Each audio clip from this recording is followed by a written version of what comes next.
Alright, so let's go back through this. Our component form of a vector, remember we always have our horizontal, comma, our vertical. In component form of our vector, we use what looks like greater than, less than arrows at the ends. So component form of a vector, if this is my horizontal, that would be x2 minus x1, comma, and then we would have y2 minus y1. Okay, so my horizontal is my x's, my vertical is my y's. Okay, very easy. Magnitude, we already figured that out yesterday. Magnitude is the square root, right? We take our x difference, or our x component squared, plus the y component squared. Okay, so we're just writing down our formulas that we had on our triangle yesterday.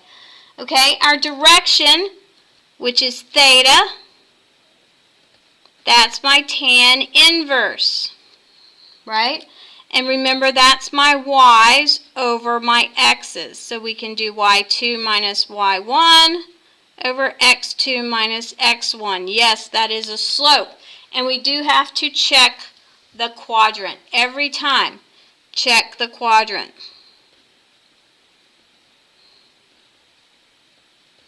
Now, if it's in linear component form, don't ask me why that says combination. It's supposed to say component.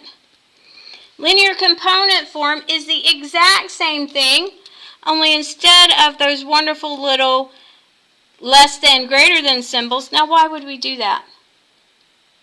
Yeah, that's so we don't mistake it for an actual point on the graph, because remember, a point on the graph has parentheses around it. Okay? We don't want parentheses. This isn't a point, it's a vector. So with a vector, we do arrows to indicate that we're going somewhere. Okay? So if it's in component form, we just have our x's with an I and our y's, or our y component, with a j. Now, why do they use y and j?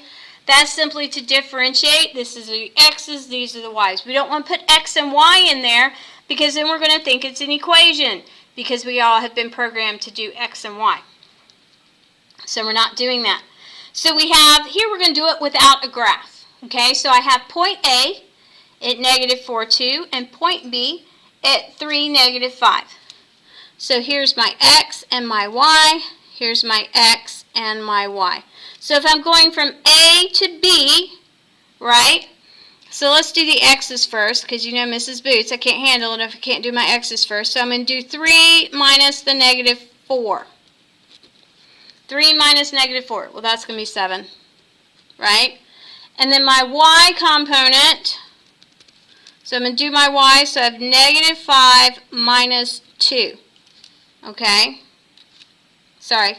Yep, negative 5 minus 2, because that 2 is positive.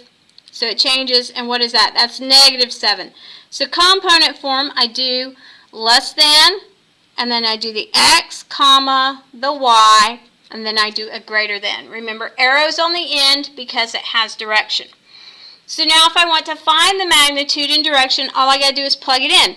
We're not going to go back through all the math. We're just going to plug in our 7 squared plus our negative 7 squared. And put that into the calculator. Notice the square is outside of the parentheses. And we plug it in the calculator and we get the square root of 98, which is 9.9. And then we're going to find our direction. So theta equals, what's it equal? Yep, tan inverse. Got to look at my formula. And that's going to be negative 7 over positive 7. Okay, so in my calculator, I get a negative 45 degrees. Now, we can't have a negative angle, so I got to figure out if I'm adding 360 or if I'm adding 180. So I'm going to come over here, I'm going to draw a quick sketch. So negative 4, 2 is somewhere over here, and 3, negative 5 is somewhere over here, and it's going that way, which means I want quadrant 4. So I'm going to add 360. And that's going to be giving me 315 degrees. So remember, 315 degrees, quadrant 4, what's the bearing? Yep, it's southeast. Okay, so that full circle. We just did all of that without the graph. We had to do a baby graph, but that's okay. Linear combination, you're writing the same 7, negative 7, only now it's 7i minus 7j. Not a big deal. So now that we understand, we reviewed magnitude and direction, but we understand our two different formats, we're going to come in and we're going to do vector operations.